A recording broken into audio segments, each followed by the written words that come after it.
In the spirit of lessons learned, we wanted to talk a little bit about the lessons we learned from our pigs. Besides the first lesson being that electric wire is a dangerous thing around pigs. Yeah. So we came up with 12 different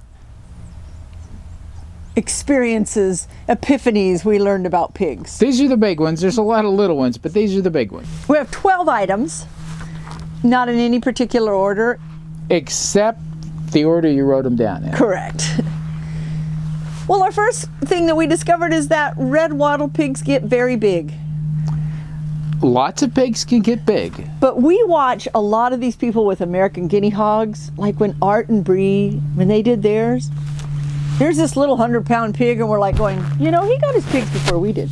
Plus, a lot of the videos that we're watching on how to butcher them and that type of thing, the pigs they're using are smaller. They're little pigs. We're looking at the things they're working with. We're like, wow, that's a different size than what we're working with. So the picture that we have of them when we first laid it on the table, well, my niece's daughter just Facebooked me this morning and said, Mom, that looks like a horse. I didn't know pigs could get that big. It's not as big as a horse, but it's big. So they're big enough to push you around. We've seen Jim fall before, try to get... I have not fallen. We've seen you do acrobatics before. I am not positive. Pignastics is what I call it. Pignastics. Oh boy. I haven't decided whether to go with a smaller breed, because if I've decided I like the big ones. Well, if you go with a small one and you have it as long as you have the big one and you get half the size of meat, and ours is a heritage breed too, then hey, go with the big. Well, with what we want to do in the future, and we're going to let's get into our list. Okay. Number 2 is, I should find this other one because it kind of goes with number 1, but... No, go in order. You'll get lost. Number 2 is they go through pasture much faster than we thought they would. So little pigs may not. But wow, we looked at what we thought they were doing and what might happen, and we were sadly short on that. Stupidly short.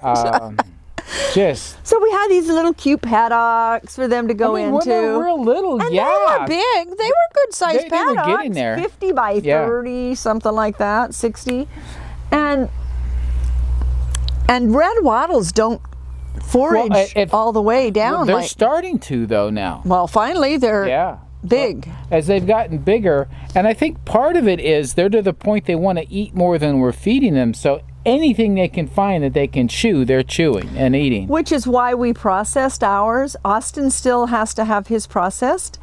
But we had ours injured from trying to get out. We had, it was just like, enough. Let's just do this. Plus I was leaving, so. We don't have a way to spread the pasture out more without spending a large amount of money on more fence.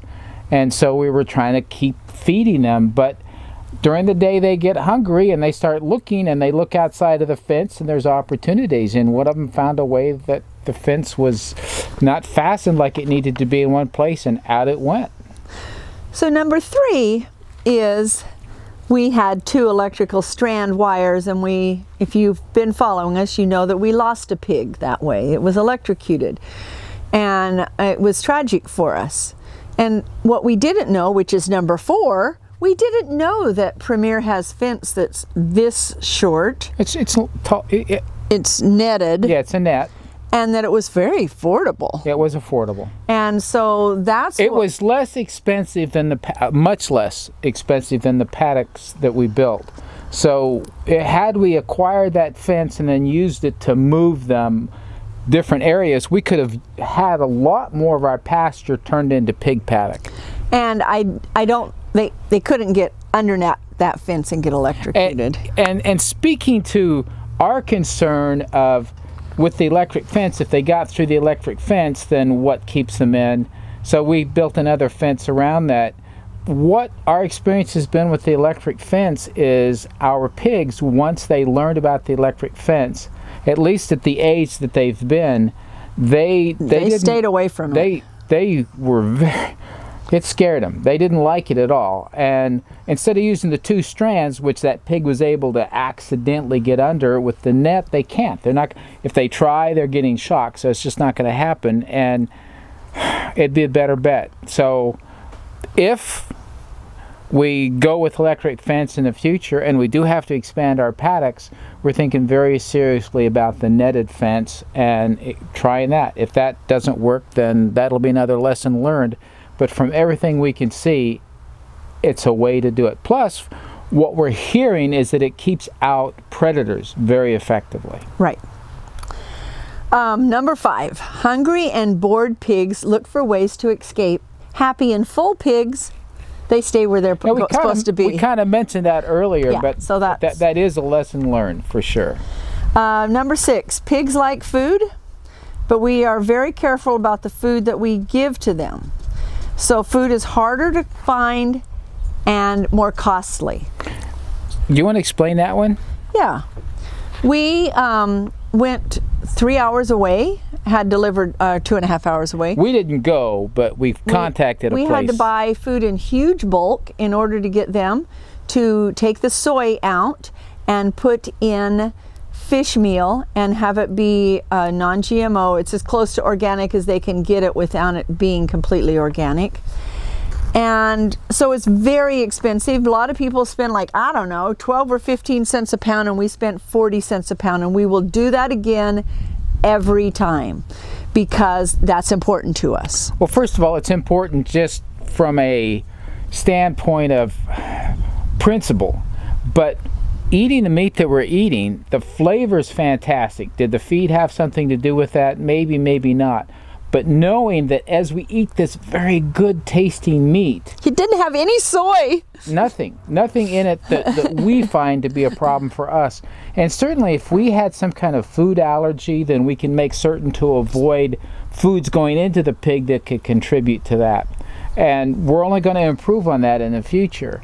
But wow, it was worth it to us to do that. Now, the other part is we can't just go to the grocery store and say, can we have your old produce and give to them, because it's not organic. It's had pesticides. So we have to go and only get organic leftovers and goat milk and our milk and things like that that we know are raw, pasture raised, good. You get out of them what you put into them. Yeah. Yeah.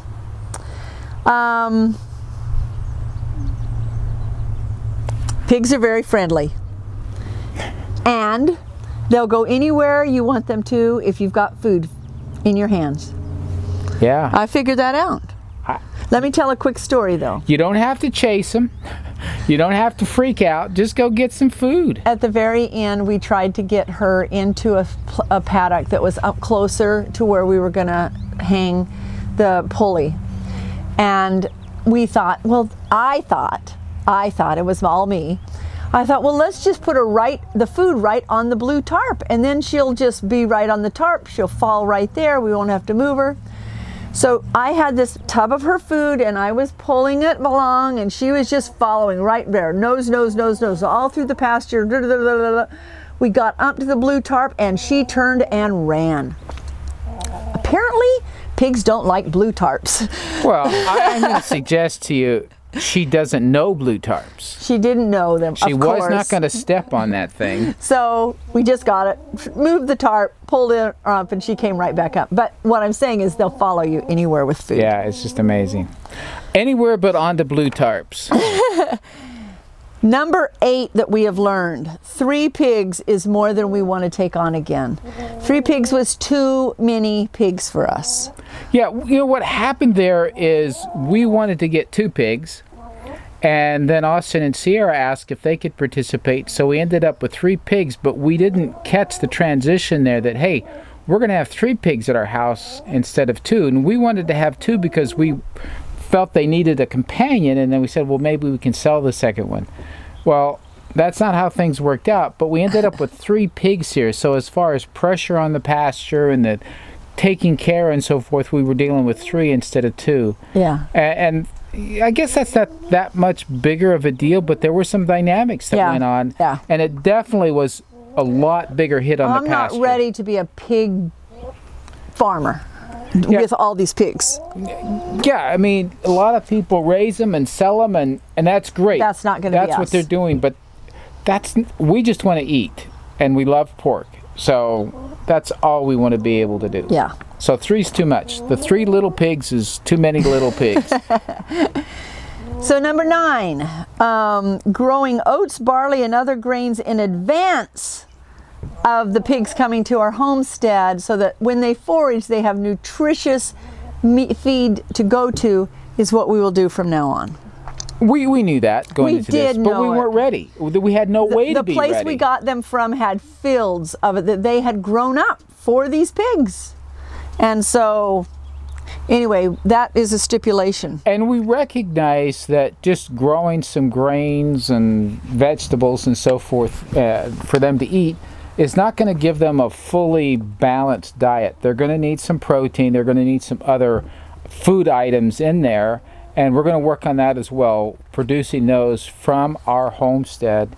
Hopefully 100%. I mean, it's going to take us a while to get to the 100% range, but that's where we want to go. So growing as much as we can that they can go forage onto, that maybe we have to chop it down and bring it to them, whatever, but we're going to have the food available locally right from our own place so that we don't have to source the feed from somewhere. We're going to have some supplement. We get it.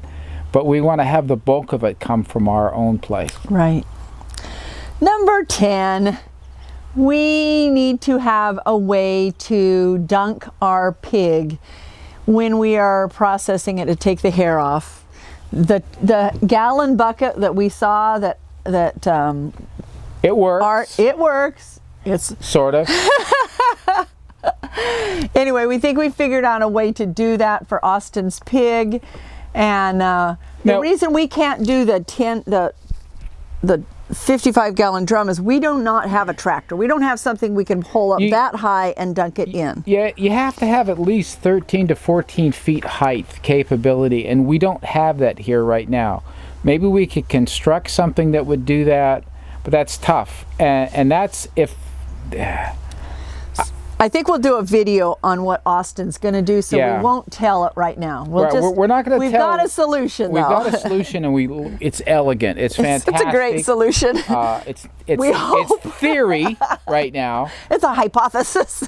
Austin plans to be doing it next week, and this is while Rinda's gone. So I promise that when he comes to do it, I will video it, and if it fails, I won't share it. No, I will share it. But pretty confident that it's going to work out, and we're excited because this could revolutionize the home pig processing industry. No, I'm joking about that, but it is a good idea. Okay, number 11.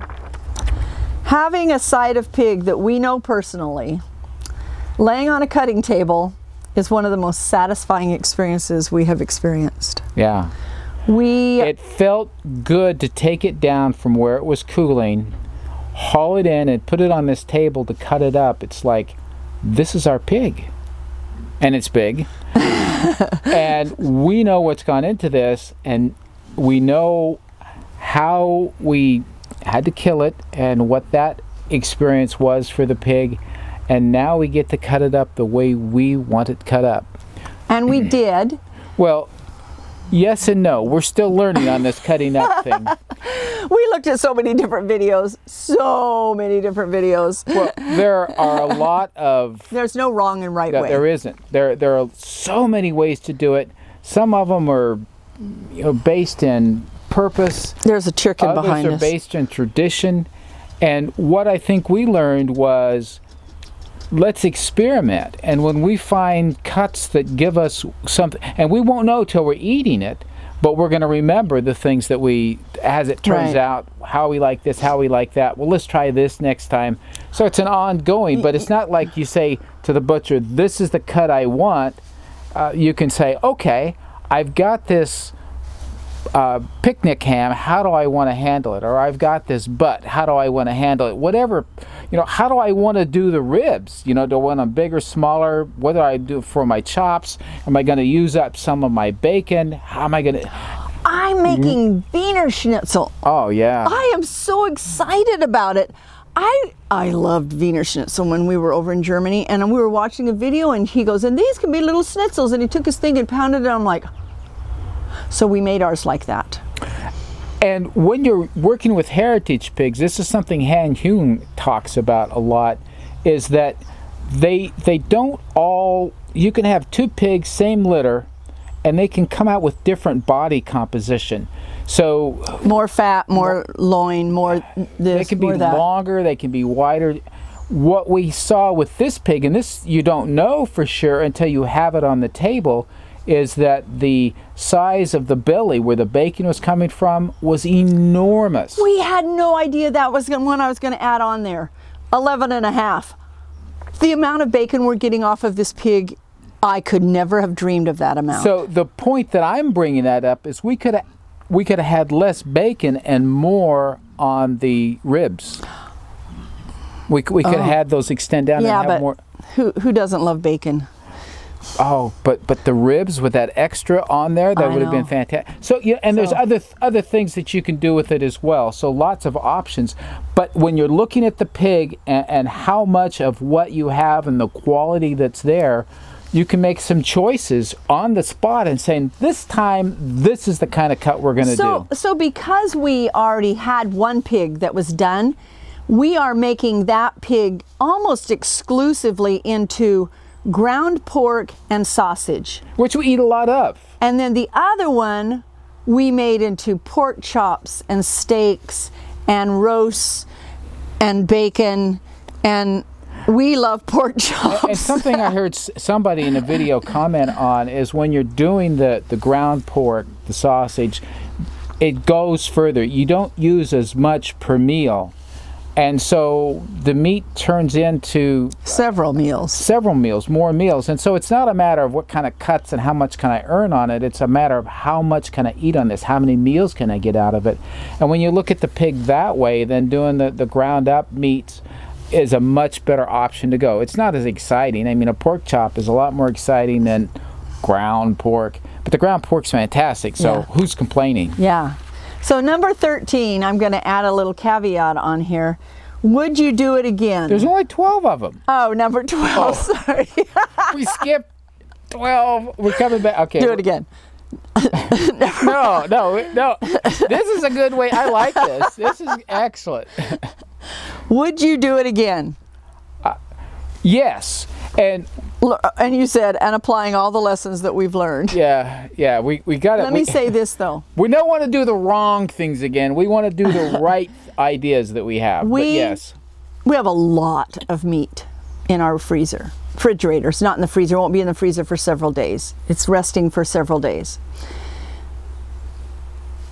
We won't eat all this in a year. We will probably do a pig every other year. You know what I see us doing, though, is some sharing. There are people I can see us sharing. Oh, for sure. But I mean, we don't just have one pig, hon. We have 2 pigs. Oh, yeah. Oh, yeah. You guys, I just have to tell you, as I started packaging it and putting it through the vacuum bags, and almost was crying. It was just like, I can't believe this is ours. I can't believe this is ours.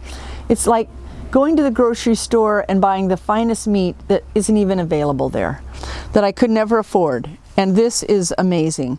I mean, we put little baby pork chops for breakfast, and we put great big ones that we can slice and put stuffing in. Vegetable stuffing, not bread stuffing. You know what I'm thinking is we probably need to get a pace that we go at as far as meat that we're producing, because we have chickens. So how many chickens do we need to be going through? But a pig every other year and a cow and a beef every 2 years. Yeah. You know, so we'd probably have a cow pretty much constantly, okay, but interleave that with the pig. But we do share a lot, so. that helps. So we'll see. I guess that's how we're going to learn, is how much sharing do we do. Yeah. Plus, we do have an announcement that's coming out soon that may affect that a little bit. And that's in the next video. Or maybe you've already seen it. Maybe I put it out before this video. You'll just have to wait and see. Anyway, those are our 12 things that we have learned by having Porky, Porky, and Porky. It was a great learning experience, a great school experience. Is the best school. You learn well. And this message is for Tamara, who's in southern Missouri, who took care of our dog once. We are sorry we forgot to invite you up, but we're going to invite you up for Austin's. It was pretty much short notice. We decided one day and did it the next. We had a tiny little window, and I'm leaving this afternoon. So it had to be done, and it is all done. But once Austin has a set time when he plans, there's going to be 2 sessions, one to put the pig down and to get it into half, and then the other one when it's being cut into pieces. So I don't know, as far as cutting it into pieces, where he's going to do that, but as far as taking it down, I'm going to let you know when that's going to be. And if you can make that, would be great. We may end up doing it during the daytime on a weekday, which may be tougher for you. I don't think he can be there. Austin can't do that. He's talking about taking time off. He's talking about taking time off. But we may start it late in the day too, because we found it didn't take that long once we got it going. So, alrighty. So we'll let you know the specific time, Tamara, so you can come be part of that. Thank you, everyone. And yep, Heartiness. Nope. And 12 Weeks to Heartiness is available. Let me not even say that. I'm not even going to, I'm going to cut all that out because I don't know. It may be already, I've got to do another announcement about that. Okay. Okay. Say goodbye. Thanks for watching. We appreciate you being part of what we're doing and giving us encouragement and suggestions. Thank you very much. If you know somebody who could benefit from watching this silliness that we do, send them over here and have them subscribe. We're serious about our silliness. Bye-bye.